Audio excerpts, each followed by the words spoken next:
Bonsoir à toutes et à tous, bienvenue dans ce talk show un petit peu spécial avec la remise du Phocéen d'Or 2016-2017. Tout de suite, le programme de cette super émission qui nous attend avec l'OM qui affronte Bastia dans la dernière journée de Ligue 1. Gros plan sur cette rencontre, le cas Rémi Cabella qui sera étudié aussi. Peut-il s'intégrer au projet OM Champions ? Peut-il vraiment en faire partie sur la durée ? On étudiera son dossier de près. Les sélectionnés, Payet, Thauvin qui font partie de l'équipe de France pour les 3 matchs qui arrivent avec les Bleus. Et puis voilà, Florian Thauvin sera parmi nous pour commenter, pour répondre plus exactement à toutes vos questions. On en a reçu énormément, on y reviendra pendant l'émission.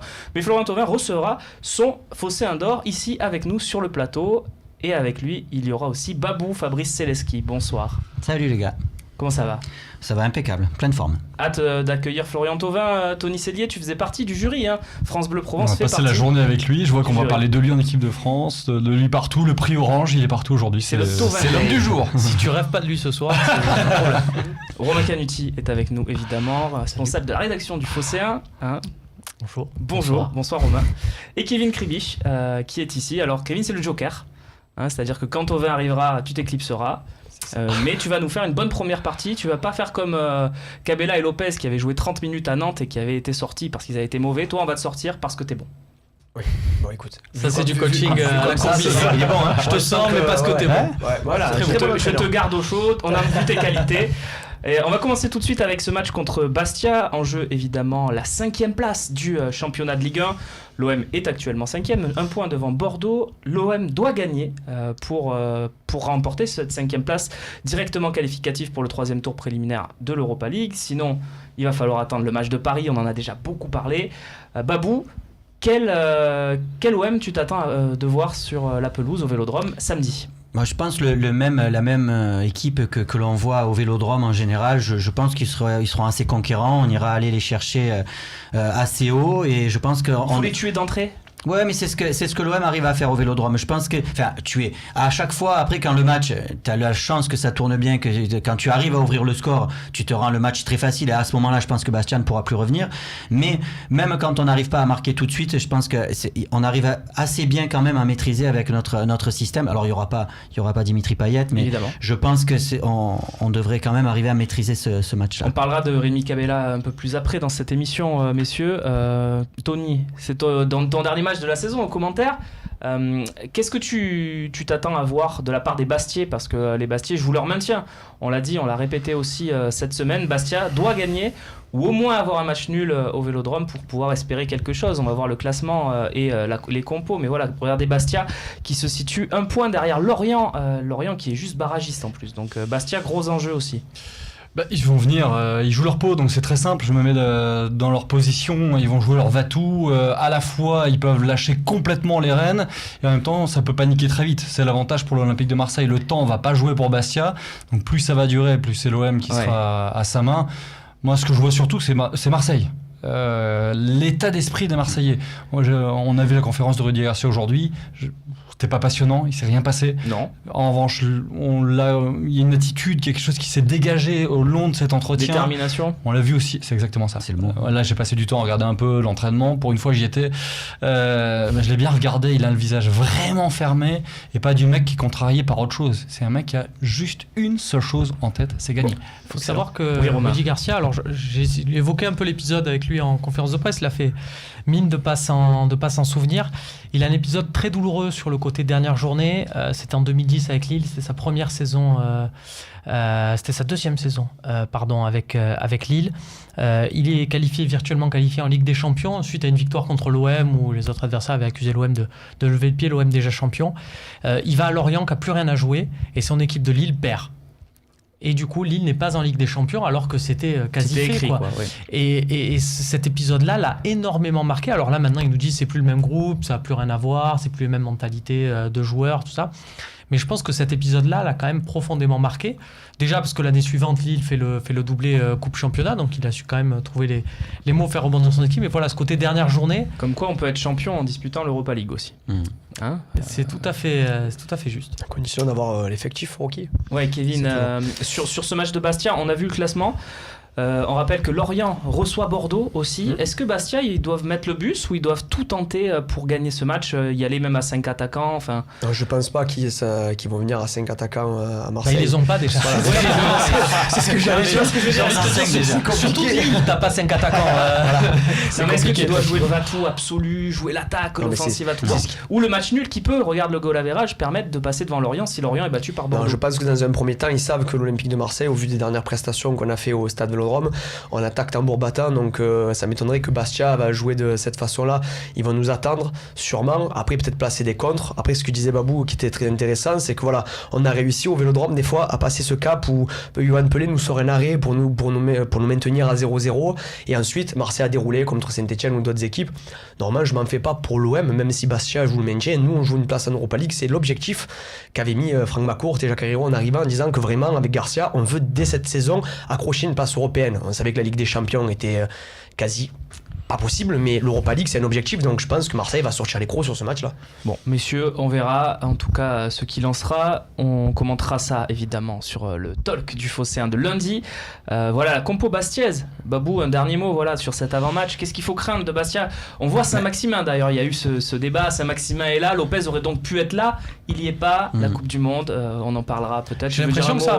Non, ouais, j'ai l'impression que ça confirme ce que disait Mathieu Grégoire sur ce plateau il y a quelques jours, qui nous disait cette histoire, ça sent quand même un peu le bluff pour nous faire passer la pilule concernant un Maxime Lopez qui n'était peut-être pas dans les plans du sélectionneur. Pas pour 11 de départ en tout cas. Et c'est vrai que quand on a... Et c'est habile de sa part, on va quand même pas lui reprocher. T'as un joueur qui est pas sélectionné, t'as beau jeu de dire on pouvait pas, c'est nous qui l'avons retenu, histoire de lui le booster, de lui montrer que tu le couvres vis-à-vis de la pression publique. Mais ceci dit, si Maximin reste, Maxime Lopez aurait très bien pu rester. J'ai l'impression que ces derniers matchs, il les paye.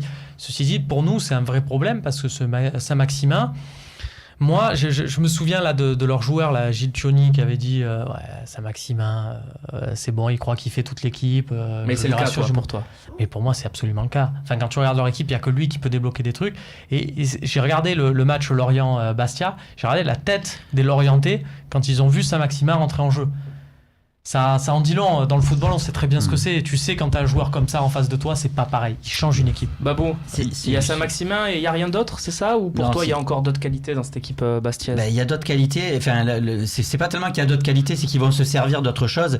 C'est pas pour garder le match nul, mais comme Kevin l'a dit et ce que disait Romain aussi, c'est qu'ils vont pas venir avec 5 attaquants. Ils vont jouer derrière, ils vont essayer de bien défendre. Et dans leur esprit, c'est se dire soit un contre, soit... Je pense que ce qu'ils vont utiliser le plus, c'est les coups de pied arrêtés. Et sur les coups de pied arrêtés, il va falloir se méfier de certains joueurs qui ont cette agressivité, ce petit plus d'agressivité qui là, il faudra être présent. Ouais. Parce que selon comment se passe le multiplex, parce qu'ils vont suivre forcément ce qui se passe sur les autres terrains. Moi, je pense que c'est leur seule solution pour marquer des buts, ça va être les coups de pied arrêtés. Donc il va falloir être très agressif là-dessus. Ils ont quand même une doublette à la récupération, Cahuzac-Mostefa.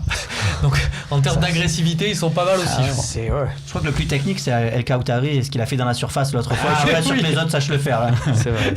Évidemment. Messieurs, Écrivez-les. Voilà, ma poison. Moi, t'aimes bien Crivelli. Ben oui, j'aime bien ce garçon. Voilà, c'est une sorte de Brandao corse. Hein. C'est vrai. Non, mais voilà, ça fait pas rêver, mais en même temps, c'est pénible, quoi.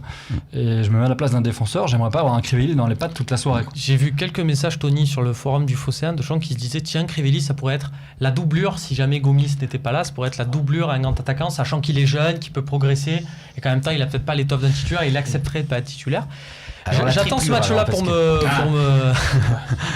j'attends ce match-là pour me prononcer, mais je me dis, tiens, pourquoi pas? Ça pourrait être une bonne idée, j'attends de voir. En termes de combativité, c'est clair que Crivelli, ça peut être intéressant. Après, j'espère quand même que les ambitions qu'on a l'année prochaine, sans voir trop non plus, quand même qu'on puisse garder Gomis et avoir un attaquant de qualité au moins de niveau égal, voire supérieur à Gomis. Si on me dit on a un attaquant d'un certain niveau, mais c'est Crivelli le remplaçant, je suis pas sûr que ça fasse. Ça pourrait faire l'objet d'un très bon tu préfères, mais nous n'avons pas le temps, messieurs. Il faut savoir si Gomis sera pas lui-même déjà une doublure. Oui, voilà. Bon, l'OM en tout cas, ce sera sans Payet ce match. Récupération de Sakai dans le groupe et dans le 11 très certainement. Et pas de Sertic, voilà, vous avait dit peut-être Sertic pourra revenir, non, il ne sera pas là. Voilà pour l'avant-match, on passe tout de suite au débat sur Rémi Cabella.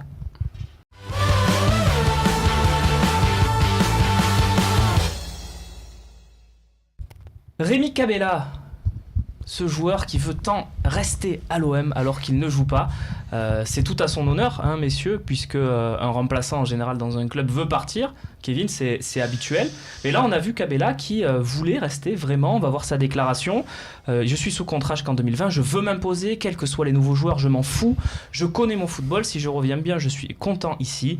Si je garde ma mentalité, l'OM aura besoin de moi. Qu'on soit champion de France, qu'on aille loin en Ligue des Champions.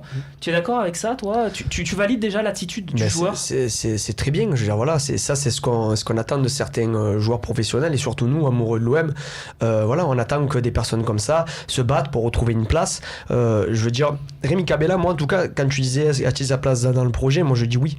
Oui, il a sa place parce que certes, il part plus ou moins en retard par rapport à Thauvin, Payet, par rapport à la saison qu'ils effectuent et peut-être par rapport aussi à leur statut qu'ils peuvent avoir. Et moi je trouve que Cabella, en remplaçant des deux, c'est très bien. C'est très bien. En tout cas, au moins, l'OM n'a peut-être pas pour le moment une priorité à aller débourser de l'argent ou du coup chercher un ailier encore, vu que tu as déjà Cabella sous la main, sachant qu'il a aussi joué en 9,5. Ça a été intéressant, il a fait certains matchs un peu en pointe qui ont été intéressants. Pour la fameuse triplure en pointe, ça peut être pas mal. Moi, je trouve que j'ai quand même une question. Qui veut partir en fait ? C'est ça, il va falloir se poser la question. Qui veut partir ? Personne ne veut partir. Faut être si tu écoutes les agents des joueurs de l'OM, ils sont tous potentiellement dans le projet, on compte sur eux, évidemment. Comment tu peux passer à côté d'un projet comme ça ? Aujourd'hui, c'est un des plus excitants. C'est d'abord le club le plus excitant en France depuis toujours. Mais comment ne pas vouloir être dans le wagon quand tu es déjà dans le train ? Il y en a tellement qui veulent monter à n'importe quel endroit de ce train. Tous ceux qui sont là, personne ne veut partir. Alors, ceci dit, après, Cabella, dans un rôle de doublure qui va créer de la concurrence, pourquoi pas ? Si lui, ça lui va, moi, ça me va. Oui, parce que Babou, il faut pas qu'il s'attende à retrouver une place. Là. Il part, quand tu es remplaçant de l'intermédiaire Project, tu peux pas être titulaire à terme dans l'OM Champions Project, à moins d'un miracle. Mais... Non, je suis d'accord, il sait qu'il part dans cette position-là, mais je pense qu'il en est très conscient, mais je pense qu'il sait qu'il a des qualités, mais quand il pense à ses qualités, je sais pas s'il pense au même que nous, mais moi en tout cas, sa principale, c'est sa mentalité. Et je pense qu'à chaque fois qu'il est rentré, il l'a prouvé. C'est un garçon qui, à chaque fois qu'il va rentrer, va vouloir prouver. Son ennemi, c'est lui-même, c'est quand il surjoue, et j'espère qu'il fera pas cette erreur, parce que quand il se met à surjouer, à faire ses petits crochets, à jouer un peu moins simple, c'est là qu'il est moins efficace, parce que pour pouvoir prendre la place de Thauvin ou de Payet, il va falloir des chiffres, il va falloir des statistiques, et ça, il va falloir qu'il se montre plus efficace. Dans quelques secondes, Florian Thauvin va s'exprimer sur ce plateau. Il est dans nos locaux, il se prépare et il va bientôt s'exprimer. Juste avant, on conclut la partie sur Rémi Cabella avec le sondage qu'on vous proposait sur le Phocéen. Plus de 6000 votants, et vous allez le voir, à l'unanimité quasiment, Rémi Cabella serait une bonne doublure. Ça veut dire aussi qu'il a soigné son image, parce qu'il part de loin quand même. Carrière sinusoïdale, et puis... il a raison, Romain, un look, une attitude. De parler de ça, parce il que, a bossé ça. Rappelle-toi Cabella, Romain, toi qui as une mémoire infaillible, en début de saison, les gens ne pouvaient plus voir Rémi Cabella. Ouais, il a une attitude, c'est vrai, un peu agaçante sur le terrain. Non, mais c'est vrai que c'était lui, Alessandrini, qui était bien ciblé. Bounassar un degré moins, parce que je pense que ce qui était agaçant et ce qui agaçait beaucoup les gens chez Cabella et Alessandrini, c'est d'une, qu'ils soient d'ici, du coin, que ce soit des entre guillemets des enfants de l'OM, et puis on avait l'impression qu'ils se gâchaient un peu à être plus visibles dans les concerts de Jul, que voilà, c'était toute et surtout qu'on les avait déjà toute bien joués. Mais l'année d'avant, par contre, il faut se souvenir quand même qu'il a été un des hommes. Il est dans les 5. Il est dans les 5 meilleurs joueurs, mais les mieux notés en tout cas. Avec Mitchell, il était très souvent titulaire. Il était dans le classement quand il marque contre Paris, tout ça, je veux dire, tout le monde sentait qu'il y avait quelque chose chez ce joueur. Il a eu de bons mois. Et le problème, c'est qu'il y avait cette attitude un peu énervante, même son attitude par rapport aux arbitres qui était agaçante. Moi là, on le voit encore énervé sur le terrain. Le dernier match, il est sorti blessé et il était super agacé de sortir parce qu'il était blessé. C'est le dernier match à domicile contre Nice. Il sort et il est super agacé, alors qu'en fait il sort parce que Garcia veut le préserver parce qu'il est blessé. Mais ça c'est génial. Voilà. Ça c'est une attitude. Il faut l'avoir, cette attitude-là. Après il faut pas se mentir, quand on revoit la déclaration que tu nous as lue tout à l'heure. Le vrai, voilà. SoFoot Club d'ailleurs, j'ai pas cité le vrai élément. Voilà, SoFoot Club. SoFoot, c'est le SoFoot pour les adolescents. C'est je suis sous contrat jusqu'en 2020. Voilà. C'est vrai qu'il commence par ça. C'est ça l'argument. C'est que faut pas on est dans le monde du football, on n'est pas dans le monde des bisounours, on le dit à chaque fois. Rémi Cabella, il a un très très joli contrat à l'Olympique de Marseille jusqu'en 2020. À l'heure actuelle, quel club peut lui offrir ne serait-ce que la moitié du salaire qu'il touche à l'OM ? Il n'y en a pas. Il y en a pas en Angleterre, mais il a essayé l'Angleterre. Et les clubs anglais ne seraient pas intéressés par quelqu'un qui est remplaçant chez le 5e de Ligue 1, il faut être honnête. Et qui n'a pas été bon en Angleterre. Les clubs qui peuvent s'intéresser à lui, c'est un club français parce qu'ils le connaissent, ils connaissent ses qualités. Tony, Montpellier pourrait le choisir, mais Montpellier ne peut pas lui proposer ne serait-ce que la moitié de ce qui touche à l'OM. Donc il le sait lui aussi. Kevin, le mot de la fin sur Cabella. Tu y crois encore à l'OM, à Rémi Cabella? Oui, comme je t'ai dit juste avant, bien sûr, j'y crois. En tout cas, certainement pas pour démarrer titulaire la saison, mais en tout cas en étant remplaçant, ou comme on appelle ça, numéro 1 bis, dans les couloirs, c'est un peu le mot à la mode souvent. Ça peut être très intéressant. En tout cas, je salue l'attitude qui est dans ces déclarations. Pour vous, dernière question sur le dossier Cabella, mais pour vous, ça veut dire qu'il ne faut pas recruter d'ailier cet été? C'est pas une priorité pour moi. Non, mais il en faut. Non, quand même. On peut pas avoir juste Rémi Cabella. Moi, je suis pas d'accord avec Kevin quand il dit numéro 1 bis, par exemple, parce que pour moi, numéro 1 bis, je suis Payet ou je suis Thauvin. Numéro 1 bis, ça veut dire que tu empiètes un peu sur mon rôle à moi, et pour moi, vu ce qu'ils ont montré, il n'y a pas empiété du tout sur le rôle. C'est le sport. Par contre, voilà, par exemple, tout à l'heure on parlait de Saint-Maximin, voilà, un profil jeune qui n'a pas 90 minutes, je pense, encore dans les jambes de manière constante, mais qui peut exploser, qui a un potentiel. Voilà, si tu as ces 4-là, entre guillemets, Cabella, il est 4e de cette hiérarchie-là. Mais il a quand même la place de se montrer. Il y a beaucoup de matchs l'année prochaine. Alors, ça, il ne faut pas oublier ça. Il ne faut pas oublier non plus que dans des grands clubs, sans aller voir les plus grands ou quoi, mais il faut raisonner en termes d'effectifs quand même. Et je pense qu'il aura son nombre de matchs à jouer. Il ne faut pas s'inquiéter pour ça, parce qu'avec la Ligue Europa, la mentalité de Cabella évoquée par Sébastien Platoche sur le forum, qui nous fait un parallèle avec Florian Thauvin. Vous êtes d'accord avec lui, messieurs? Oui. C'est tout à l'honneur maintenant, du coup tout le monde va vouloir faire une Thauvin entre guillemets, s'accrocher, réussir. C'est pas à la portée de tout le monde. C'est comme souvent dans ces cas-là, on va souvent sortir pour tous les joueurs, pour Cabella, mais ça vaut pour beaucoup d'autres, on va souvent dire il va essayer de faire une Thauvin, et par définition ça marche pas à chaque fois. Dans l'attitude, en tout cas, il y est. C'est juste qu'il n'y a pas de performance. Voilà. Là, c'est compliqué. Après, juste pour terminer, il faut se dire que même si on n'a pas eu des très beaux résultats ces dernières années, Batshuayi et Mendy étaient dans ce cadre-là aussi. C'est-à-dire que les gens voulaient rester à l'OM, ces joueurs. Après, on les a poussés parce qu'on devait faire entrer de l'argent dans les caisses et on a fait en sorte qu'ils doivent partir. Après, c'est clair, quand de Chelsea, Monaco viennent te chercher, ils n'ont pas non plus boudé, mais ils n'étaient pas dans une optique de partir de l'Olympique de Marseille, malgré qu'on ne jouait aucune Coupe d'Europe et qu'il n'y avait pas d'ambition à ce moment-là. Là, il n'y a pas Chelsea ou Monaco qui viendra chercher Cabella. Je pense bien, non. Mais c'était pour dire que même que l'OM n'avait pas de résultats et qu'elle n'était pas non plus un club très attrayant ces derniers temps, des mecs comme Mendy et Batshuayi qui avaient une certaine cote étaient prêts à rester à l'Olympique de Marseille parce qu'ils aimaient être ici. Kevin, à plus tard pour la troisième partie du talk. On parlera de la liste des Bleus avec toi tout à l'heure. Messieurs, vous restez, Florian Thauvin nous rejoint. On est là dans quelques secondes avec le lauréat de la saison 2016-2017 du Phocéen d'Or.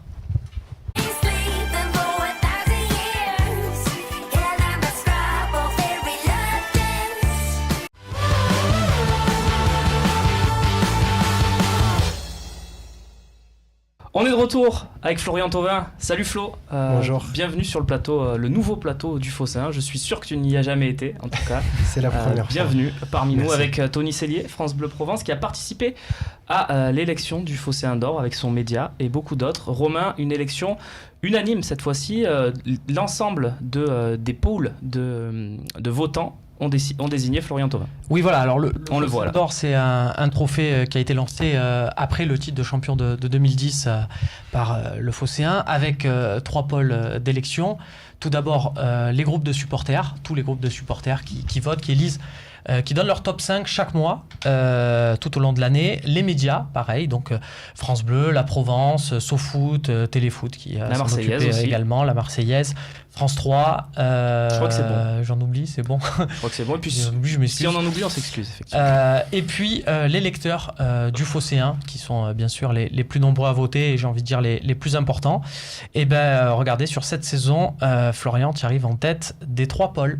Tu fais donc le carton plein, 60 points. C'est pas arrivé à chaque fois, non. De mémoire. Par exemple, c'est le cas d'André Ayou, par exemple, pour le premier en 2011. En tout cas, voilà, on pourrait faire le détail de tous les trucs, on va pas le faire. Mais disons que tu succèdes à Steve Mandanda, à Dimitri Payet qu'il avait eu la saison d'avant, André-Pierre Gignac, Mathieu Valbuena, et c'était Nicolas Nkoulou et donc André Ayou qui était le premier lauréat. Donc tiens, je te remets remise officielle, ton trophée, remise officielle. Bon, ça me fait énormément plaisir. Tu as reçu, déjà un trophée, c'était le prix Orange il y a quelques heures à la commanderie. J'étais pas au courant d'ailleurs. Tu m'as dit que tu avais acheté une bibliothèque dans la semaine. Voilà, tu vois, c'est un achat utile parce qu'elle va être bien remplie progressivement. Quelle est ta réaction, Flo, après ce trophée? C'est un énorme plaisir, ça me fait vraiment plaisir parce que ça n'a pas toujours été facile pour moi au sein du club. Je me suis accroché et aujourd'hui, je commence un petit peu à savourer, même si j'aurai le temps de savourer pendant les vacances. Mais en tout cas, moi, je tiens très sincèrement à remercier toutes les personnes qui ont voté pour moi, que ce soit les supporters, les médias, les lecteurs. Merci beaucoup. Je sais que c'est un public exigeant à Marseille qui connaît bien le football, donc ça me fait d'autant plus plaisir et ça me donne encore plus envie de travailler pour leur rendre sur le terrain, donc merci à tous. Alors comment on associe les lecteurs à cette remise? On leur a fait l'honneur de poser les questions ce soir. Romain, tu as beaucoup reçu de questions. On bosse plus nous. Ouais, on aurait dû bosser. Hein. C'est bien, donc c'est vrai que ça se pose. Et il y a de très très bonnes questions. On en a reçu 500 à peu près, donc j'ai dû faire un sacré tri entre Facebook, Twitter et le forum. On les remercie. Il y a eu beaucoup de questions, notamment sur ton avenir. Il y en a beaucoup qui sont revenus sur cette déclat de Francesco Cotti. Alors je te connais un peu au fil des conférences de presse. Je sais que tu es plutôt superstitieux avec le côté avenir. Tu attends que la saison soit totalement finie. Et pour toi, elle n'est pas finie. Et tu as bien raison, parce que si tu fais des déclats et qu'il y a un match nul à Bastia, on n'est plus la même. Oui. Moi, je vais répondre aux gens. Donc c'est moi, ça t'engage pas. J'ai mes infos. Tu n'es pas obligé de les confirmer, de les infirmer. Je sais qu'il y a un rendez-vous de programmé entre ton conseiller, et ça se trouve, tu sais pas, parce que c'est son travail à lui. Travail entre ton conseiller et la direction de l'OM dans les prochaines semaines. Donc voilà, j'en sais pas plus, mais c'est l'info que je vous livre. C'est la mienne, tu n'es pas obligé du tout de la confirmer. Donc voilà, en ce qui concerne ton avenir, je sais que toi, tu n'aimes pas en parler d'ici la fin de saison, tu es superstitieux. Tu as bien raison, donc on enchaîne avec les questions qui concernent tout le reste. Il y en a eu. D'accord. Sur les 500, il y en a quand même beaucoup d'autres à poser, dont notamment celle de Kevin Tresch. Tu es prêt? Je suis prêt. Et on commence avec Kevin, donc sur Facebook. Avec quel joueur rêves-tu de jouer la saison prochaine? Un autre que ceux qui sont dans l'effectif, évidemment. Si tu me dis avec Payet, avec Gomis. Mon rêve, ça aurait été de jouer avec Ronaldinho, parce que je suis un fan de Ronaldinho depuis tout petit. Après, il y a beaucoup de joueurs exceptionnels avec qui j'aimerais beaucoup jouer, mais je vais pas donner de nom parce que j'ai pas envie de vexer mes amis. Alors, ce qu'on a fait du coup, parce qu'on s'est dit qu'on a regardé un peu les joueurs qui pourraient intéresser l'OM et que tu connais parce que tu as déjà joué avec eux. Donc, on t'a fait une petite liste qui va s'afficher. Vous pouvez jouer de aussi. Joueurs, moi je connais pas la liste. Voilà, on a fait une liste de joueurs. On va dire réaliste pour le Champions League et que tu connais parce que tu les as croisés. Donc Anthony Modeste c'était à Bastia, Moussa Sissoko et José Pérez c'était à Newcastle, Christopher Julien c'était en équipe de France jeune, il jouait à Auxerre, je crois maintenant il a explosé avec Toulouse, on en a beaucoup parlé sur le plateau du Talk. Souma Kondogbia, tu as été champion du monde du vin avec eux, et puis Mandanda on connaît un peu. Voilà, tu connais un peu. Cahuzac, on l'a rajouté bonus, ça c'est nous, on a voulu se faire plaisir. Bon, la vraie question c'est est-ce que ce seront réellement des joueurs qui peuvent venir la saison prochaine ou si vous avez fait une liste d'amis à moi? C'est un peu ça. On a mélangé les deux. Disons que c'est le profil de joueur qui plairait à la fois aux supporters et qui pourrait te plaire aussi. Disons que si tu as envie d'en appeler l'un d'entre eux et de lui dire viens à l'OM. Bon, nous, perso, on n'y voit pas d'inconvénient. Après, c'est à toi de nous dire. Si ça peut vous rassurer, j'ai déjà commencé à le faire. Ah, voilà. Déjà cette liste-là, ça je vous le dirai pas. Mais t'as déjà appelé quelques anciens coéquipiers pour les renseigner, pour les... Non, j'ai parlé avec certains amis à moi, savoir s'ils seraient intéressés par l'OM. Il y en a beaucoup qui sont intéressés et il y en a certains, j'aimerais beaucoup qu'ils viennent aussi. Ouais. Ok, on va pas te mettre mal à l'aise en te dans les noms, mais déjà c'est une petite info, ça, c'est que les joueurs sont vraiment impliqués dans le projet Babou. Il y en a que ça intéresse plus que je pense les années précédentes de faire partie peut-être de ce projet. Oui, c'est normal parce que c'est un nouveau projet. Après, c'est normal que les joueurs entre nous, on discute de nos clubs, ce qui se passe dans nos clubs et du quotidien et en plus d'un club comme l'Olympique de Marseille parce que ça attire tout le monde. Bon, il y a un frein. Est-ce qu'il y a un frein en général? Est-ce qu'ils se disent sur quoi ils hésitent en gros? Là, pour être très honnête, les joueurs avec qui j'ai discuté, il n'y a pas forcément de frein. C'est un nouveau projet. Tout le monde voit les choses en grand concernant l'avenir de l'Olympique de Marseille. Donc, à l'heure actuelle, pour moi, il n'y a pas de...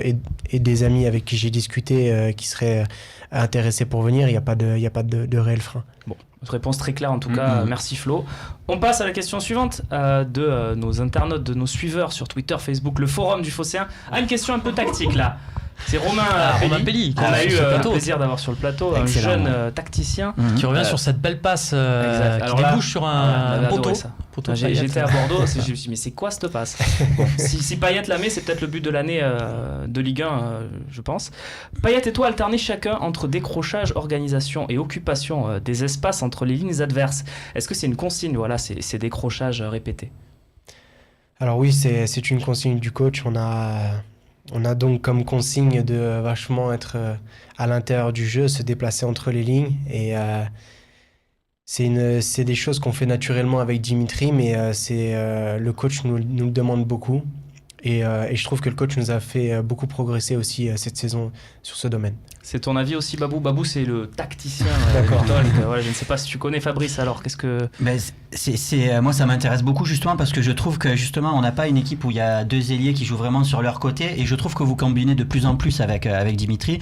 Moi, je voyais ça un petit peu quand je voyais jouer le Bayern avec Robben et Ribéry qui se déplaçaient souvent un petit peu sur le même côté pour créer un petit peu cette relation technique, et ça se voit beaucoup entre vous deux. Donc, si c'est en plus une demande du coach, on sent que ça fait des déséquilibres. À chaque fois que vous touchez le ballon tous les deux, il y a quelque chose qui se passe. Et quelque part, ça rejoint un peu ce rôle, puisqu'il y a eu aussi des questions, j'y repense, beaucoup de questions, notamment une de Najat Rami, qu'on embrasse, qui nous disait un peu si Florian voulait retrouver son rôle de 9,5 comme il avait connu un peu à l'époque de Bastia. Et c'est vrai que c'est une question que tu avais eu en conférence de presse. Tu dis que quelque part, maintenant, ce rôle à droite correspond un peu, vu que tu rentres beaucoup, à un rôle de 9,5. Oui, j'apprécie jouer à ce poste. Après, je pense que cette saison, j'ai vraiment progressé à ce poste de milieu offensif droit. Donc, je m'y sens très bien. Ça ne m'empêche pas de venir beaucoup dans l'axe, même parfois aller sur le côté gauche. On me permet beaucoup. Donc, aujourd'hui, je me sens très bien à ce poste. Et après, de toute façon, je ferai ce qu'il faut pour être le plus performant pour l'équipe. Le plus important, c'est le collectif. Oui, on en profite, puisqu'il y avait Payet et aussi beaucoup de questions. Comment se sont passées les retrouvailles avec Dimitri Payet? Donc, tu nous avais expliqué, pareil, que ça s'était passé naturellement avec en fin d'entraînement, c'est ça? Non, on s'est retrouvés, on s'est dit bonjour, on s'est pris tout de suite dans les bras.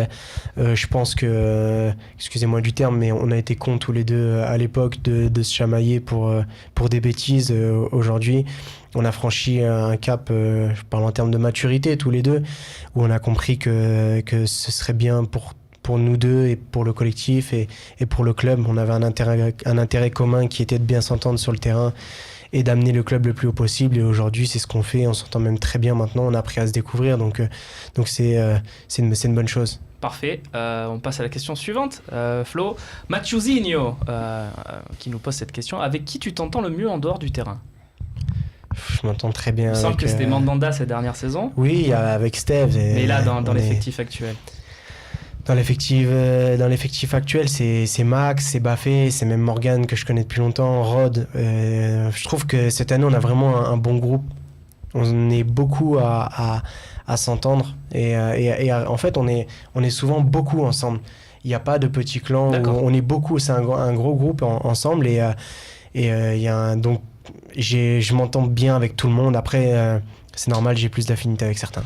Je trouve qu'il y a en plus une forme d'énergie positive, en tout cas d'image de l'équipe aussi, au-delà de la saison, au-delà même du projet McCourt qui est arrivé et qui donne des espoirs, mais qui a participé à une forme de patience du public aussi. Peut-être qu'ils s'identifient un peu plus à ce groupe-là, justement. Je dis pas que c'est la folie, que vous êtes super accessible, mais il y a un côté sympathique en général dans ce vestiaire. Qui est certainement à l'image de ce que vous vivez entre vous, et qui se ressent à l'extérieur. Pour revenir à cette analyse où je suis entièrement d'accord aussi, je trouve que le club a mis des choses en place, par exemple avec Objectif Match ou les caméras qui nous suivent tout au long au quotidien. Je pense que ça permet aussi aux gens de se sentir plus proches de nous et de nous connaître un peu mieux, et je trouve que c'est bien de la part du club d'avoir fait ça. C'est vrai, on a souvent souligné le travail d'Objectif Match d'ailleurs, même sur ce plateau. On passe à la question suivante. Il y en a beaucoup, on va essayer d'en faire le plus possible. Est-ce que Robben t'inspire? Quels sont tes modèles? Tu nous as dit Ronaldinho tout à l'heure. Oui, Robben, oui. Clairement, Robben. C'est clairement ton poste en plus. C'est vrai, exactement. Il y a 2-3 buts de Robben cette saison. Oui, je m'inspire beaucoup de Robben. Je regarde énormément de vidéos de lui. Ses déplacements, ce qu'il rentre dans l'axe, enfin quand il rentre dans l'axe, où est-ce qu'il donne les ballons, etc. Donc Robben, c'est clairement un exemple pour moi. Très bien. Bon, réponse claire. On peut passer à une question suivante. Elle arrive, la voici. Zako, À la fin de la première journée de championnat, vers quelle place voyais-tu l'OM à la fin de la saison ? J'aurais dit de la 5e à la 8e place. Ouais, quand même. Ouais, j'ai... J'ai tout de suite senti qu'il y avait un bon groupe. D'avoir des qualités footballistiques dans un groupe, c'est très important. Mais quand vous avez un bon groupe, que le rapport humain, il est très bon, vous savez que vous pouvez aller loin. Et ça, je l'ai tout de suite senti dans le groupe. D'accord. C'était pas facile parce que faut se rappeler, il y a honnêtement, beaucoup de départs. ce premier match au Ouais. championnat OM Toulouse, c'est clairement ton plus mauvais match, je pense, de la saison. Et puis, tu nous dis à la fin que physiquement, t'es pas au top, que tu vas avoir besoin d'un peu de temps. Et c'est vrai que nous, observateurs extérieurs, après ce premier match-là, quand il y a en plus un Thauvin qui te dit je vais avoir du temps pour revenir, tu te dis ça peut être compliqué. Ça peut être un milieu de tableau ventre Ouais, mou. voilà. Ouais. Puis ça s'est bien goupillé. Ça, c'est Ouais, très mais il bien fallait le goupillé. temps que ça se mette en place. Exactement. Question suivante, c'est Julien sur le forum du Phocéen qui nous pose cette question. Florian, quel est ton meilleur souvenir de cette saison avec l'OM ? Je vais dire le triplé à Caen. Parce que c'est mon premier triplé en Ligue 1. Donc je pense que c'est mon meilleur souvenir. Mais j'espère que mon meilleur souvenir sera samedi soir. Bien, bonne réponse. Avec une qualification européenne. Le match de Caen, Tony, on y était tous les deux, hein, et on a eu l'impression qu'il marchait sur l'eau ce soir-là, Flo, porté peut-être par tout ce qui se passait avec l'équipe de France, avec tout ça. On a l'impression qu'il a pris une dimension énorme ces dernières semaines, ces derniers mois quand même. Oui, alors pas que sur ce match-là, parce Non, que c'est pas le que genre sur de ce match où match-là, mais ce effectivement, match-là on se est dit quand même un on se très dit bel tous exemple. oui. Moi, je reconnais une chose, je dois l'avouer, j'étais pas fan quand je me suis dit, il revient. Bravo, parce que revenir dans ce foutoir, et c'était un vrai foutoir l'OM l'été dernier, fallait vraiment avoir envie. C'est clair. 2, j'étais un des plus sceptiques, et je suis d'autant plus heureux de voir que tu es là ce soir et d'avoir voté pour toi, vraiment en toute franchise, sans aucun calcul et en toute évidence. Sans réflexion. Non, c'était évident. Et depuis tout à l'heure, je t'écoute, et c'est différent de ce qu'on a aussi dans les confs. Je vois un autre homme. Peut-être que t'étais un gamin encore. Là, j'ai un homme en face de moi. Les stats sont là, mais pas que ça. Il est devenu régulier. Bien sûr. Bon, les choses sont naturelles aujourd'hui. Donc, je préfère. Voilà, c'est simple, c'est facile de dire. Je suis content de m'être trompé, en tout cas. Donc, bravo. Mais Parce merci, que- ça me fait plaisir et ça me fait encore plus plaisir de discuter avec des gens comme toi qui me disent la vérité et qui n'ont pas peur de me dire qu'ils n'étaient pas fans au début. Parce que j'ai ma part de responsabilité dans tout ça. Les 2 premières années où j'ai été là, j'ai pas fait l'unanimité, donc j'ai aucun problème à entendre que tu n'étais pas fan au début. Je suis pas un grand fan des retours, d'une façon générale, quels qu'ils soient. Et d'autant plus pour ceux qui ont brillé aussi, parce que revenir là où on a déjà brillé, regarde avec Dimitri, on lui lâche rien, ça se passe bien, mais il a été bon, il a été très bon, et on attend qu'il soit excellent tout le temps. C'est extrêmement difficile. Là, tu pars, tu reviens, on sait pas trop. On se souvient, moi j'avais le souvenir de ce gamin qui avait un potentiel de dingue à Bastia et qui finalement a peut-être voulu trop surjouer, parfois à trop tricoter, à trop vouloir bien faire. Parce que je l'appelle toujours, l'enfer est pavé de bonnes intentions. Et je pense que c'était un enfer pour toi, juste parce que tu voulais trop bien faire. Oui. Or, tout ça, c'est chapeau d'avoir su le Ouais. digérer et de passer à autre chose. Mais là, C'est ça là, la ouais. difficulté. Surtout sur cette saison là où tu vois qu'il y a vraiment une saison très intéressante de la part de Florian, c'est que je trouve qu'on l'a vu dans des rôles différents. C'est-à-dire qu'en début de saison, il y avait des matchs, par exemple à Angers, il marque, et tu avais clairement la sensation sur le terrain que si c'est pas lui qui marque, personne, il n'y aura pas de but. Ça finira sans but pour l'OM. Et effectivement, au bout d'une heure de jeu, il marque tout seul. Et après, tu as des recrues à l'intersaison, et tu as ce match par exemple à Bordeaux, où tu reçois un ballon à l'heure de jeu, tu te dis, là c'est le moment ou jamais de faire la différence, il l'a fait, passe décisif, but, c'est-à-dire dans des rôles différents, il a su se montrer, il a su répondre On va présent. essayer de passer le plus de Bien questions sûr. possible. Vous avez tous envie évidemment de vous exprimer, mais c'est Flo notre invité ce soir.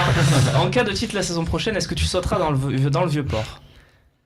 Ah non, Oui, Oui, c'est quelqu'un qui t'avait dit je vais sauter dans le Vieux-Port sur les réseaux sociaux. Si tu me Florian réponds. avait répondu, donc du coup il avait sauté dans le Vieux-Port. C'est pas ton truc ça, sauter dans non, le Vieux-Port. j'irai pas jusque sauter dans le Vieux-Port. En tout cas, je salue le courage de ce jeune garçon que j'ai vu. Tu lui as remis son maillot, c'est bon ? Je vais lui envoyer le maillot, ouais, je lui ai fait la promesse, donc il aura son maillot, mais en tout cas, je salue son courage. Très bien, ça c'était pour le sourire. On va peut-être avoir une autre question qui arrive tout de suite. La voici, Henri. Salut, qui t'a fait comprendre que tu ne pouvais pas gagner les matchs tout seul ? Excellente question. Voilà, ça répond un peu à ce qu'on se disait peut-être tout à l'heure. Mais excellente question. Qu'est-ce qui t'a fait faire le déclic peut-être, épurer ton jeu, je ne sais pas. Pour être franc, quand vous vous retrouvez à Newcastle tout seul avec votre copine et que vous ne jouez plus au foot, ben, vous posez de vraies questions et vous réfléchissez. Et j'ai compris moi-même quelles étaient mes erreurs. Et je me suis dit qu'il fallait se remettre au boulot et même, pourquoi pas même changer la mentalité. D'accord. Moi, j'ai envie là-dessus de. Parle bien dans le micro, Flo, pour les Pardon, prochaines. pardon. C'est pas Au grave. niveau de Aucun déclic, souci. j'ai envie de remercier quelqu'un. C'est une personne qui est à Jambouin, qui était pour le match à Jambouin pour le OM Rennes. Ouais, je vois de quoi Le tu mec parles, qui ouais. t'a jeté une bouteille de coca dans le dos. Ouais. Finalement, ce mec-là, j'ai envie de le remercier. Ouais, n'encourage Parce que pas trop quand même. non, on va peut-être pas l'encourager, mais juste après ça, donc dans le match, tu mets un but tout Incroyable. seul, et j'ai Un très beau l'impression but, que en plus. après ce match-là a vraiment servi de déclic, parce qu'après il y a le but qui qualifie à Sochaux, qui qualifie l'OM en finale. En finale, c'était le pari configuration Il y a un Paris. but aussi. Tu marques, et tu égalises, et puis c'est un but qui doit rien à personne. Puis donc derrière cette saison, donc j'ai envie de dire le vrai déclic quelque part, c'est cette bouteille de coca dans le dos. On peut lui dire merci. Bon, enfin, Alors, j'irai dire pas merci, jusqu'à le voilà. remercier quand même, hein, mais... Mais cet épisode-là, ça t'a marqué parce que c'est quand même pas courant. Non, c'était- c'est vrai que j'irai pas jusqu'à le remercier parce que c'est quand même un manque de respect. Bien sûr. Jeter quelque chose sur un joueur, donc je l'ai très mal vécu sur le moment. Après, je reconnais aussi que c'était un déclic pour moi. Très bien. Question suivante. Ossine, sur Facebook. Mais tu préfères. Le fameux tu préfères. Bon, on en a un. Tu préfères gagner la C1 avec l'OM et ne plus être en équipe de France, ou gagner la Coupe du Monde avec la France mais rien gagner à l'OM? Il n'y a pas de joker, évidemment. Florian. Alors pour une fois, on va inventer un joker. Ouais, Et moi, j'aimerais faire les deux. Voilà. d'accord. Bon. Mais très Est-ce bon, qu'on tu autorise préfères. le joker, Romain? Je sais pas, on va On n'a avancer jamais parce qu'il y a autorisé beaucoup de de joker questions sur parce tu que. préfères. Mais alors, moi, je pense que Le mec on qui peut- gagne la C1 avec l'OM, qui est pas Oui, en c'est bleu. vrai, c'est Je vrai. pense qu'on peut avoir une réflexion intelligente sur cette question. Oui, vas-y, Madrid. Je pense que si on gagne la Coupe du Monde, c'est pas, c'est tous les Français qui gagnent. Donc on peut gagner quelque chose tous en commun et gagner la Coupe du Monde. Bon, Au moins, c'est tout le monde qui C'est gagne. bien, oui, c'est vrai. c'est une réponse. Question suivante. Tommy, ton pire souvenir à l'OM? On a eu le meilleur tout à l'heure de la saison, maintenant ton pire souvenir à l'OM. À l'OM, mon quoi. pire souvenir, c'est d'avoir perdu la finale de Coupe de France. Contre Paris. Ouais. Vous pensiez que vous pouviez le faire ce soir-là? Moi, personnellement, j'ai tout donné. Ça aurait pu être mon premier titre avec l'OM, donc ça m'a fait mal. Ouais. Ça m'a fait D'accord. mal. Question suivante, messieurs. La voici. Axel, tu préfères mettre un but décisif de 35 mètres contre Monaco ou un but sur pénalty en 2 temps contre Paris? Il Alors, n'y a pas de joker là. je préfère mettre un but décisif de 35 mètres contre Monaco et mettre un but sur penalty en 2 temps comme ça. Voilà, comme ça me fait 2 buts en plus à la fin de saison. Là, il y Non, a mais une tu- faille dans la question, c'est que Oui. ça dit pour l'un c'est un but décisif Voilà. et pour l'autre non. Donc à choisir peut-être. Peut-être le but décisif. Alors si c'est un but décisif qui nous permet de remporter le titre la saison prochaine, je préfère Voilà. le mettre. Saisis les failles. Hein, voilà, Ouais, bonne N'hésite remarque. pas. Bravo Romain. Très Bon bonne joker remarque. de ta part. La question suivante qui arrive pour Florian. Jean-Pierre Cassoulet. Tiens. Un habitué, Un habitué un du historique. forum. Oui. L'introduction de la vidéo dans l'arbitrage peut-elle modifier ta façon de jouer? Alors il faudrait y réfléchir. Après modifier ma façon de jouer, je pense pas. Oui, t'es pas un mec qui va mettre des fourchettes dans les yeux de ses adversaires en 12. Donc, Non, mais après, s'il y a une ou deux petites combines qui peuvent me faire avancer et aider l'équipe, pourquoi pas? Bon, très bonne réponse. Babou, tu penses que ça peut modifier la façon de jouer des attaquants, l'arrivée de la vidéo? Des attaquants, je sais pas.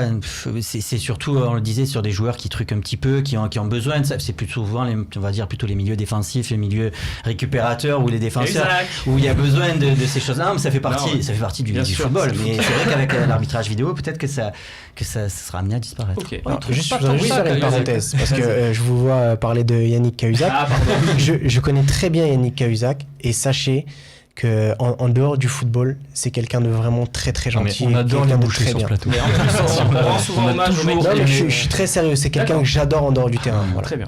Bah là, en plus, on l'a vu cette saison dans J+1. Il me semble qu'il y avait eu un reportage sur Cahuzac. Peut-être pas J+1, peut-être que c'était l'émission du C'était soir avec sur Talaron, Canal. Voilà, ouais. c'est ça. Effectivement, on l'avait vu, effectivement très sympathique. Oui, très gentil, c'est un super garçon. La question suivante. Tiens, pourquoi tu choisis le numéro 26? C'est ma date de naissance. Il restait plus beaucoup de numéros quand je suis arrivé et c'est ma date de naissance. C'est ton numéro fétiche du coup maintenant ou Parce que voilà, il y a eu aussi pas mal de questions. Est-ce que tu vas prendre le 10 la saison prochaine? Tu l'as eu quelques semaines. Oui, je l'ai eu quelques semaines. Après, j'attache peu d'importance au numéro. Je suis très bien avec le numéro 26, donc ça me pose aucun problème de le conserver. Très bien. Et encore une petite question peut-être, on va voir. Voilà, OM Issa Pro ou OM Issa Pro. Un gros compte sur Oui, Twitter. effectivement. Qu'est-ce qui t'a le plus manqué de Marseille quand tu étais en Angleterre? Il y a eu beaucoup de choses. Il y a eu la ferveur. La ferveur à Marseille, c'est avec les supporters, l'ambiance au stade. Et puis forcément le soleil. Hein. Vous le voyez pas beaucoup en Angleterre. Parce qu'en plus c'était à Newcastle. Quoi. Ouais, dans le nord de l'Angleterre. Très donc, bien Newcastle, attention quand même. Pas cette une ville exceptionnelle pour le monde de la nuit. Il y a aussi quelque chose à dire là-dessus, peut-être on peut le dire maintenant, il y a prescription, c'est que quand tu reviens au mercato d'hiver, la saison dernière, c'est un peu toi qui amorce les démarches et qui te dit j'ai envie de revenir, quoi. C'est toi qui fais, comme on dit, le premier pas.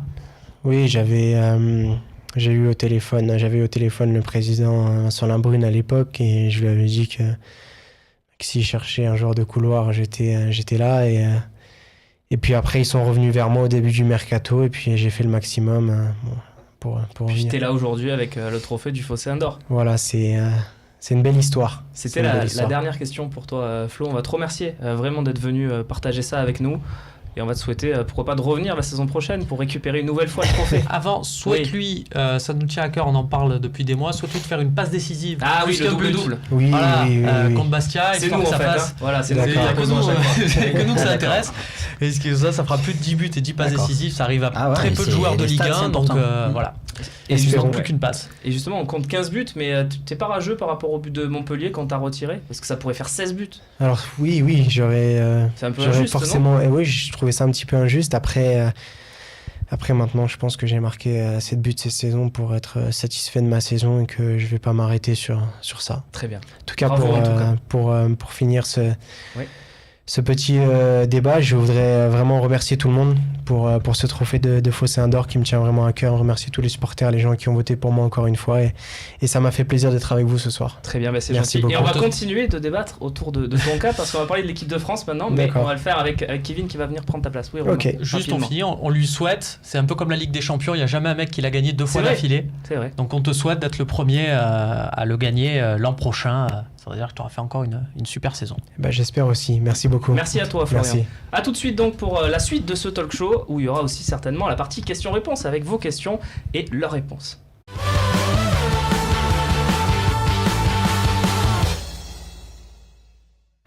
On est de retour pour cette troisième partie du talk show. On récupère Kevin Krivich. Écoute, très content d'être de retour. T'as assisté à l'interview en coulisses. Hein. Ouais. Qu'est-ce que t'en as pensé?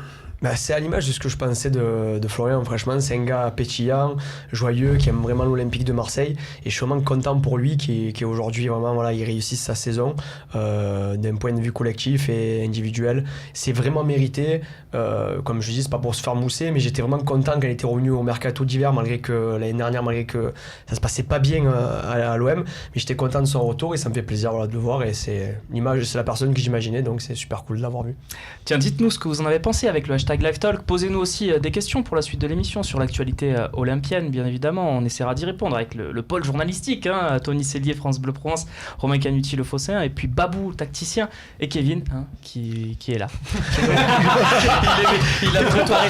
Mais je le connais. Il a préparé son coup dès le début. Il a commencé. Non, Kevin, si vous avez des questions mercato, il est très gâche pas mon moment parce que j'ai quand même démarré à la place de Florian Thauvin. C'est vrai.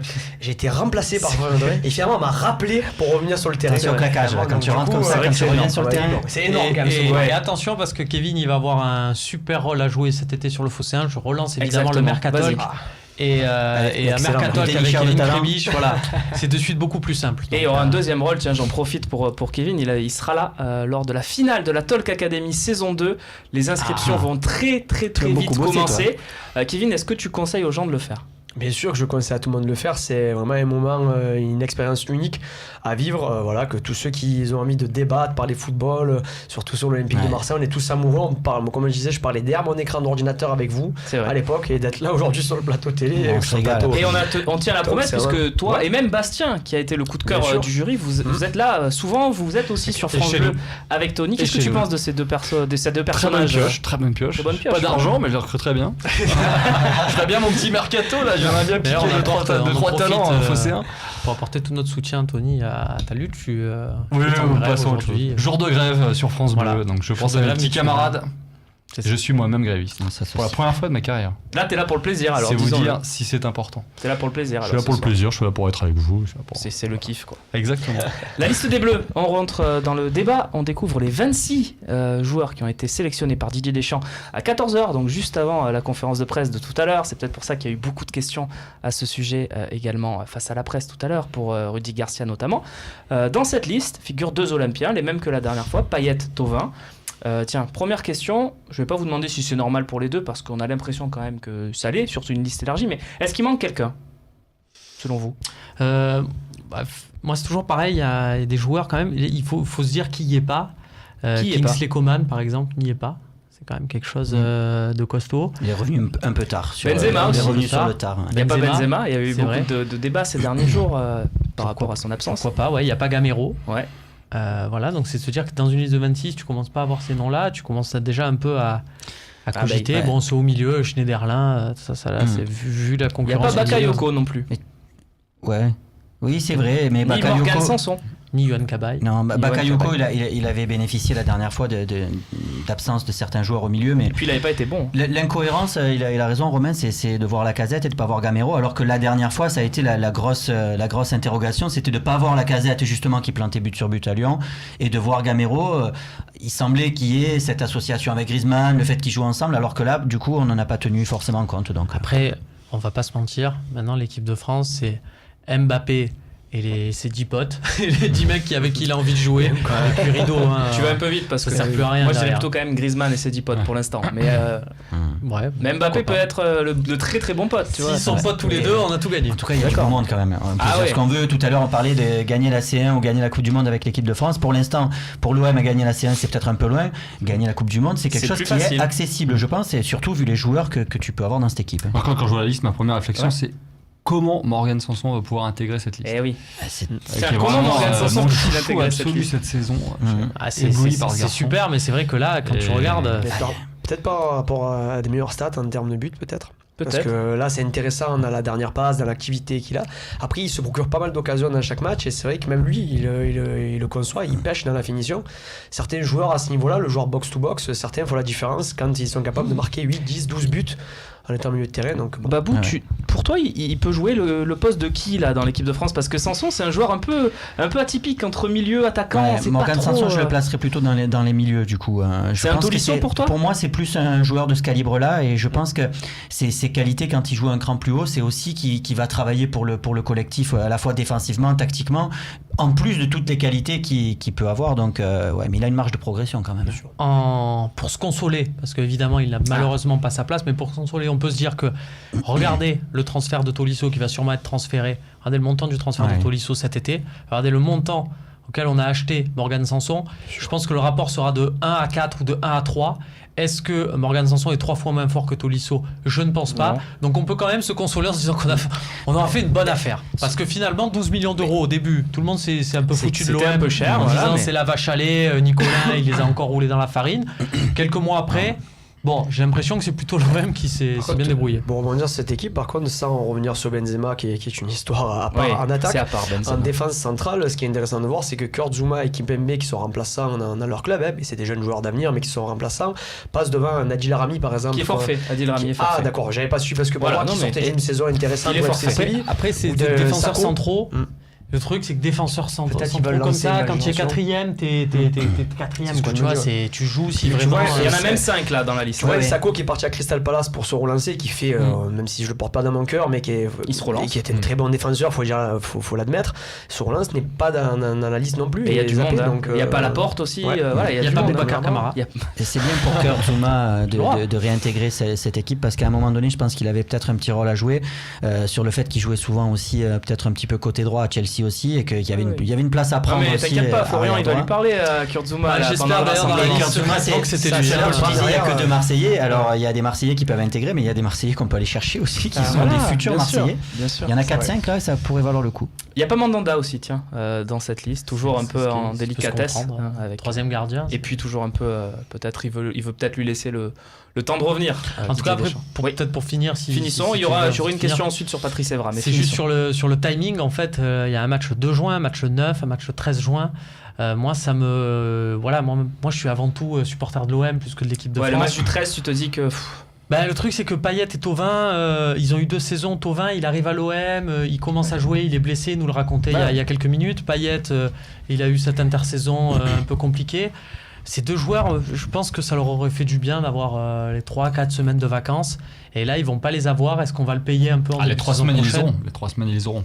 Mais pas plus. Ouais, mais voilà, mais c'est entaché. C'est bien de. Oui, je parce pense qu'on Ils les reprend- auront parce qu'ils reviendront après les autres. Oui, et on reprendra la saison quand même le 27 juillet. Hein, ça arrive très très très vite. Le premier match officiel, c'est de la Coupe d'Europe. Mais J'espère vraiment, c'est bien des fois, c'est sain de partir, de se vider la tête. Ouais, oui, bien Gignac, l'année avant Bielsa, Ouais. là où il marque but sur but, il était parti en Tanzanie, je crois, un truc comme ça. Voilà, c'est bien de partir. ah oui, le dans- safari. Après, Voilà, sur, exact. après, sur tout ce qui est préparation C'était physique, très faut beau, pas c'était se leurrer. très Dans beau. le football moderne, Oui. t'as la préparation en collectif. Aujourd'hui, chacun a aussi des coachs individuels qui leur permettent aussi de travailler beaucoup plus et d'être en forme rapidement. Alors après, Le attention, crossfit. petite Il avait anecdote. compris, hein, tu fais la glisser, celle-là. Il te chambre, il t'a quand même précisé. Il te chambre. Petite anecdote, Oui, il y a Romain. un joueur de l'Olympique de Marseille qui était blessé à une intersaison. L'OM avait envoyé des kinés pour le suivre dans son lieu de vacances pour s'entraîner. Et en fait, le joueur avait passé toutes ses vacances à séquestrer limite le préparateur physique de l'OM. Et en fait, il n'avait rien suivi. Il lui disait On ouais, donne on pas se le nom. retrouve on donne pas le nom, mais sur le coup, Dommage. je m'étais dit mais qu'est-ce qu'il fait, c'est incroyable. Et bien croyez-le ou pas, ce même joueur, donc qui a rien fait du tout en prépa physique, qui est arrivé limite cramé pour démarrer la saison, ça a été un des meilleurs Olympiens sur l'exercice 2012-2013. Voilà, vous avez un petit indice. Selon Romain Canuti.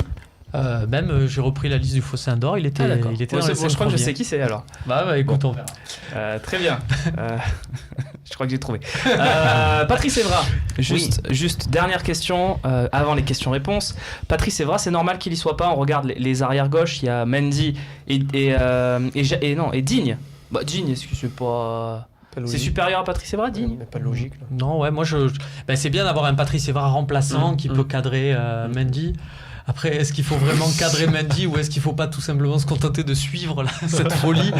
Moi, je suis du deuxième. Vous, tu comprends, toi, parce que Deschamps dit qu'il peut pas le prendre parce que c'est un joueur qui a un statut, il pourrait peut-être pas. Enfin, on imagine que ça veut dire qu'il pourrait pas accepter d'être remplaçant. Oui, je peux comprendre. Il a eu ce statut-là et maintenant il faut que ça passe. Il faut passer le bâton un petit peu à quelqu'un d'autre. Donc, je trouve ça normal, même si sur la qualité pure. Mais on sait bien que Deschamps il construit pas non plus une équipe pour. Il connaît Patrice Evra, il a pas besoin de le voir dans ces moments-là, et c'est assez logique. Après, c'est vrai que moi j'ai de vraies interrogations sur Lucas Digne parce que j'ai l'impression qu'il passe jamais ce cap et j'ai l'impression qu'à un moment donné c'est trop tard. C'est pas de la langue. Tu le passeras pas, quoi. C'est pas de la langue de bois, Tony, sur Patrice Evra de la part de Didier Deschamps. Est-ce que pour lui, il est pas tout simplement périmé entre guillemets? Non, au contraire, je pense aussi éventuellement s'il est mis dessus. On revient à la réflexion de Romain que là, lui, en revanche, il va lui lâcher la grappe parce qu'il a besoin de préparer la saison prochaine, peut-être d'un peu plus de temps. Qu'est-ce qu'on va gagner aujourd'hui à voir Patrice Evra au mois de juin? Qu'est-ce qu'on va gagner? tout à fait. Absolument Si tu as rien. besoin de Patrice Evra à un moment donné, que tu as Mendy qui est blessé ou Digne qui est blessé, Il l'appellera. tu sais, mais voilà, à il y a des 3h du certitudes. matin, il déboule. Ouais, Deschamps l'appellera, il y a la relation qu'il peut avoir avec Patrice Evra, il n'y aura aucun souci. Tout à fait. Et puis, si vous voulez de la déclaration exacte de Didier Deschamps, allez sur le site du Fosséen. Allez vous la regarder, évidemment, si c'est ce que vous voulez faire. On passe tout de suite aux questions-réponses, messieurs. Là, on va poser les questions à tout le monde, pas qu'à Florian Thauvin, et c'est tout de suite.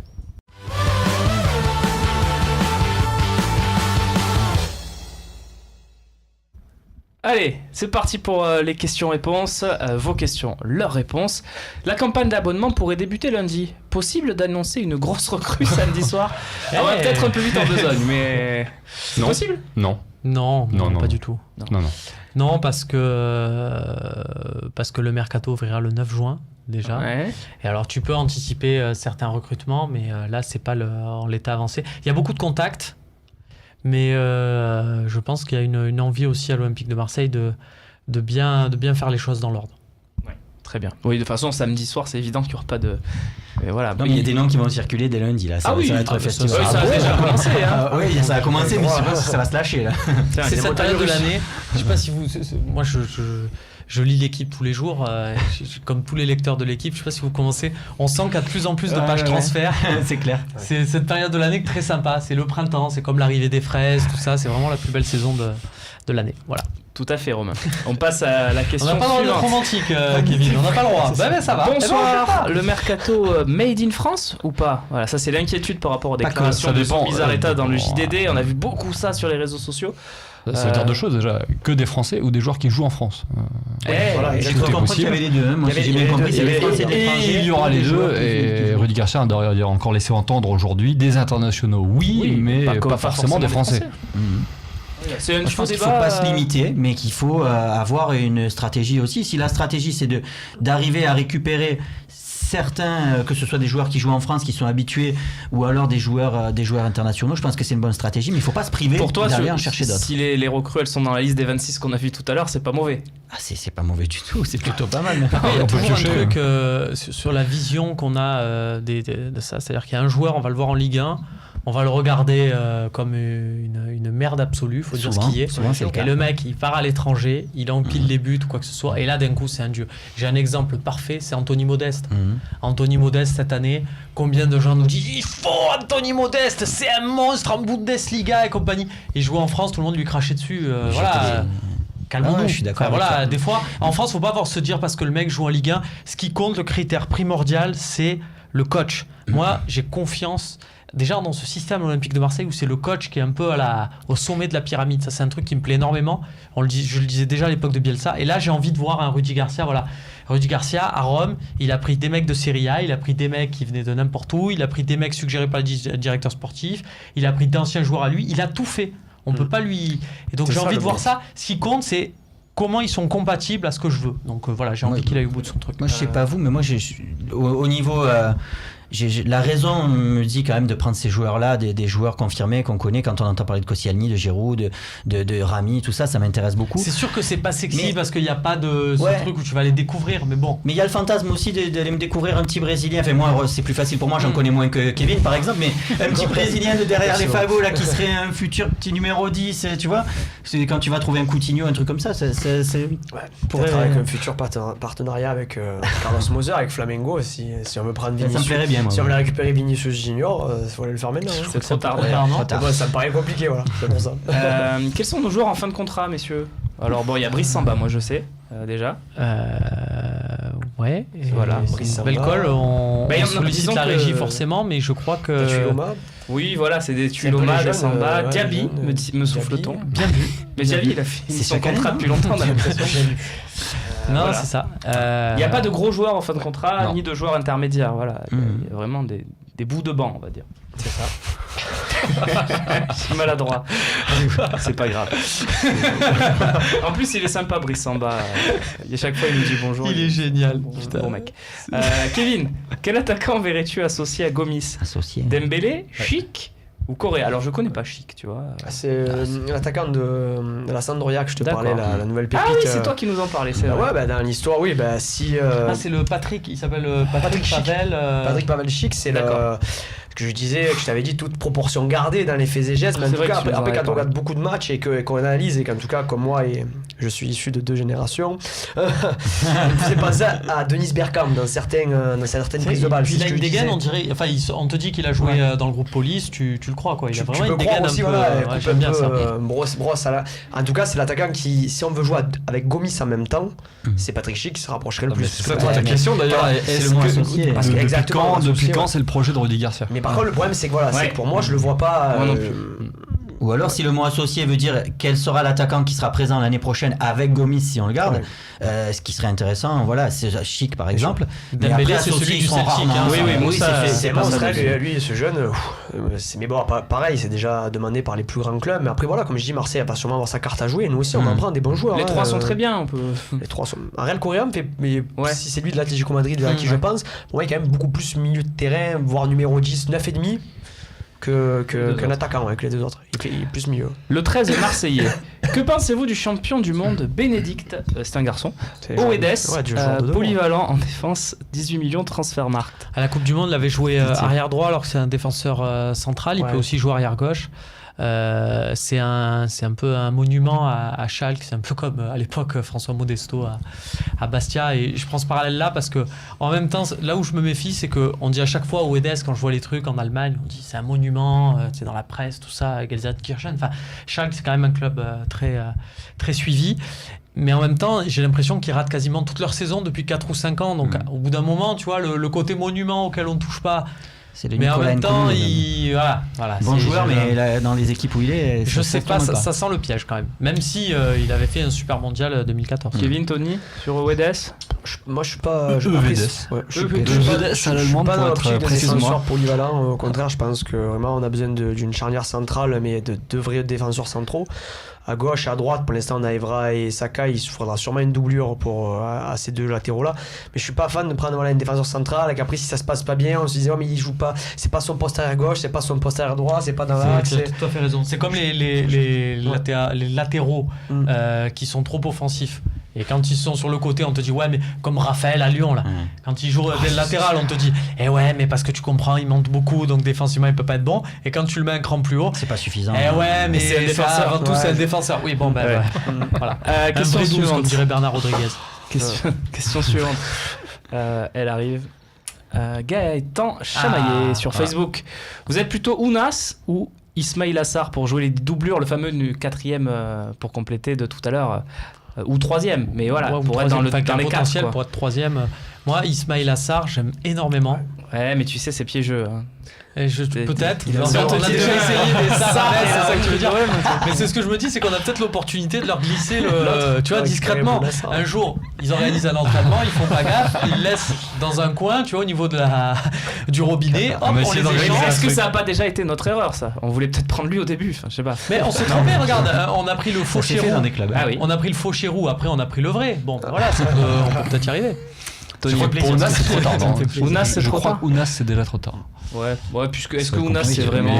Après, il joue même poste, mais c'est deux profils totalement différents. Sarr est beaucoup plus à la percussion et à la puissance. Ça peut être intéressant aussi en fin de match. Ounas, ça reste quand même un joueur assez technique, qui a besoin vraiment de toucher le ballon et de demander dans les pieds. Comme on disait avec Payet, Thauvin, Cabella, est-ce que rajouter Ounas en plus, je sais pas. Ounas, c'est meilleur Moi, je que pense que Cabella. Sarr peut vraiment apporter quelque chose, vraiment dans cette pointe de vitesse, dans cette percussion, peut être vraiment intéressant en fin de match. Ce qui est primordial pour ce poste-là, c'est l'état d'esprit. Si t'as un mec qui arrive et qui se dit ok, je vais être doublure et je vais fermer ma gueule, je vais travailler à l'entraînement, c'est ce qu'il faut. C'est un mec qui accepte qui est là pour progresser. Et j'ai l'impression que Ounas, je pense pas que c'est pas ce profil-là. Voilà, j'ai pas l'impression que ça soit la mentalité qu'il faut pour ce poste-là. Il y a un autre joueur en Ligue 1 qui est pas mal dans ce profil, je sais pas ce que vous en pensez, c'est Boudbouz qui fait une bonne saison, qui pourrait peut-être plus mature du coup pour le coup, c'est autre chose. Petite comme ça, glissé. Oui, je te l'ai glissé. C'est peut-être moi qui te l'ai glissé en fait. Peut-être. Jacques-Henri Hérault aime beaucoup. Je sais. Riyad Boudbouz. C'est un profil qui l'intéresse énormément, mais après, il ne se mêlera pas. Il reste fidèle à sa ligne de conduite. Ceci dit, si Zubizarreta ou Garcia viennent le trouver en lui disant il faut faire Boudbouz, je pense qu'il va y aller sans souci. Oui, il n'y a pas que lui. Il n'y a pas que lui qui est séduit par Boudbouz à l'OM. Voilà, en tout cas. Petit cadeau du talk ce soir. Petit cadeau. Je sais pas d'ailleurs si ça séduirait les supporters. On verra ça si ça se fait dans le futur. Mais je sais pas, c'est pas que ça va vraiment séduire les supporters vu peut-être. Non, mais si on te dit il y a Thauvin, Payet et Cabella et on prend aussi Boudbouz. Mais si on est rationnel, sincèrement, c'est un très bon joueur. C'est un joueur complet. Ça fait déjà 2-3 saisons. C'est bon, Boudbouz. Ça nous fait la misère à chaque fois en plus à l'OM. Pas chaud, Tony, sur Riyad Boudbouz. J'attends des joueurs qui. Un cran dessus. Voilà. Des jeunes qui veulent soit des jeunes qui sont dans une sorte de vivier derrière et qui vont pousser ceux qui sont déjà là, soit des cadres qui sont déjà là, soit carrément du joueur d'un niveau encore au-dessus, quoi. D'accord. Ossine, donc, Tiens, Ossine qui avait d'ailleurs posé une question à Florian Thauvin. C'est ta soirée, Ossine. Quel est pour vous, je suppose, le joueur que vous voulez absolument voir débarquer l'été prochain? Juste un nom, messieurs. Tiens. Carte blanche, on peut prendre n'importe qui. L'écran, tu préfères. Carte qui est blanche, plausible. tu vois, on va dire carte grise, voilà, c'est-à-dire que tu peux pas carte caisse de communauté. Voilà, tu peux pas prendre Messi évidemment, mais voilà, tu te dis tiens, si on peut faire un très gros coup, qui tu prendrais? Voilà, on va commencer avec Romain, tiens, pour une fois. Mehdi Benassia. Ah ouais, ça serait ton gros joueur. Ouais. Moi, je pense qu'il faut prendre les 4. Pourquoi pas? Je pense qu'il faut un défenseur central. Pour moi, c'est la priorité. Et c'est un joueur que Rudy Garcia aime beaucoup. C'est un joueur qui aime beaucoup Rudy Garcia. Et je pense qu'il peut faire.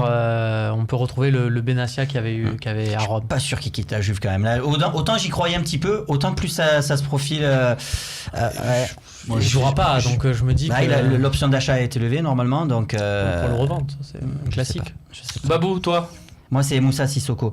Moi, je boucle d'abord le chantier du milieu. Moi, je suis d'accord avec toi. Le chantier du milieu, comme ça, est bouclé. Et après, je m'occupe de la défense. Mais Moussa Sissoko, pour moi, c'est l'élément manquant du milieu de terrain. C'est la puissance qui nous manque dans ce milieu. Bravo, Babou. Très bonne intervention de ta part. Tony? Non, mais moi, c'est hors de portée. Le seul joueur qui m'excite aujourd'hui, c'est Mbappé. Donc, c'est totalement incroyable. Donc, tu lâches tout là-dessus. Non, mais toi, tu dis s'il y a que Mbappé qui arrive cet été, c'est réussi. C'est ça. Ouais, quasiment. Ok, et toi, Kevin? Ouais, tout en restant, comment dire, rationnel toujours. Une piste qui me paraît crédible. Moi, j'irais bien chercher Jiménez à l'Atlético, qui lui rationnel de contrat en défense centrale. On a besoin, vu, voilà, on parle d'avenir et tout. C'est un gars de 22 ans qui a côtoyé pas mal de temps Godin. Ça peut être intéressant. C'est celui qui était à côté de Benzema sur la photo. Qui a joué arrière droit, malheureusement. Voilà, le problème, c'est qu'il n'a pas les aptitudes pour être arrière droit. On voit quand même que c'est un stopper à la base. Tous les prendre, enfin, sauf Mbappé, mais. C'est vraiment pour le. Tiens, on finit évidemment cette que c'est injouable. Dernière question, c'est un tu préfères. C'est Zai T66 qui nous pose ça sur Twitter. Tu préfères porter un maillot de Paris tous les jours et l'OM finit champion, ou t'habiller comme tu veux et l'OM finit 5e? Tous les jours un maillot de Paris. Vraiment, il n'y a pas de souci. En plus, il y en a qui sont plutôt pas mal. À la base, c'est quand même un maillot designé par un couturier. L'histoire du maillot du PSG est quand même pas mal, faut le reconnaître. Ils ont ça pour eux. Ça compense pas du tout avec les Boulogne Boys et toute leur histoire absolument dégueulasse. Mais bon, il y a le titre de champion, quoi. Voilà, il y a le titre de champion pour l'OM, et puis il y a des maillots pas mal. Toi, t'as pas honte de t'habiller avec un maillot du PSG, de toute façon. Je pourrais le faire. Si tu me dis que l'OM finit champion derrière, je le fais, je me fais insulter. Pour faire les travaux à la maison, tout ça, il n'y a pas de problème. Non, tous les jours. Là, mais je fais tous les jours les travaux. Là, par exemple, au top, t'auras même PSG. Je m'en fous, je finis champion, il y a que ça qui m'intéresse. Voilà, ça dépend combien de temps, me dit Nico, c'est vrai. Combien de temps par jour tu le portes? C'est l'altruisme, ça. C'est que je préfère que mon club gagne, et tant pis pour moi. De toute façon, on vit à Marseille, on est très souvent à la plage, c'est connu. Kevin, mais on le porte pas souvent. Si j'aime l'Olympique de Marseille par-dessus tout, je porterai jamais l'ensemble du Paris. C'est pas possible. J'ai une âme. Comme je me dis, je peux pas mettre ce maillot sur moi, le survêtement du Paris Saint-Germain, comme je vois certains au bagne. Mais je suis pour l'OM, ils me disent pourtant. Mais je suis pour l'OM, mais c'est très beau. Comme ils disaient, c'est ils portent le maillot de PSG, l'OM n'est pas champion. C'est ça. Mais le pire, c'est ce que dit Romain, c'est que c'est exactement. Ils te disent non, mais je suis un pour l'OM, mais c'est que c'est beau, l'ensemble est beau, je le porte, il y a plus. Non, impossible pour moi de porter. Tony, ma femme m'interdit de porter des maillots de foot. Jamais. Aucun, absolument aucun. J'en ai un seul que je porte régulièrement. Donc l'OM finit pour courir. C'est quel maillot, on peut le savoir? Dynamo Kiev. Ah, avec ce personne. Très bien. Là, il y a personne. C'est avec personne. Généralement, dès que tu fais ce genre de truc, tu as toujours des commentaires de mecs qui vont te dire ah, t'es un foutique, quoi. S'il y a un mec qui vient te dire t'es un foutique parce que tu portes un maillot du Dynamo Kiev, il faut qu'il soit motivé. T'as un flocage? Non, juste un flocage sur ce maillot? Non. Bon, tant pis. Messieurs, c'est la fin de cette émission. On remercie encore Florian Thauvin et l'Olympique de Marseille d'avoir été disponibles pour la remise de ce trophée. Merci Kevin d'avoir joué. Merci surtout d'avoir fait la saison qu'il a faite. Oui, bien sûr. Qui continue comme ça. À choisir, fais ça. Merci d'avoir joué les utilités, les jokers de luxe. Voilà, j'ai au moment de gloire. Merci Tony d'avoir été avec nous et d'avoir participé aussi à cette cette élection du Phocéen d'or, du Phocéen du mois chaque mois. Merci d'être parmi nos partenaires. Et puis Babou, Romain, à très vite sur le plateau du Talk. Lundi, Romain, je crois que c'est les grilles. On va se faire une bonne séquence de grill, ouais. Faut refaire le barbecue à niveau et on va s'envoyer. Et oui, exactement. Les grilles, les évaluations individuelles de tous les joueurs. Donc lundi, il y aura un petit talk et puis les grilles derrière, c'est ça? On verra. Merci à vous de nous avoir suivis et à lundi pour un nouveau talk, peut-être avec des grilles. Vous verrez ça lundi. Salut.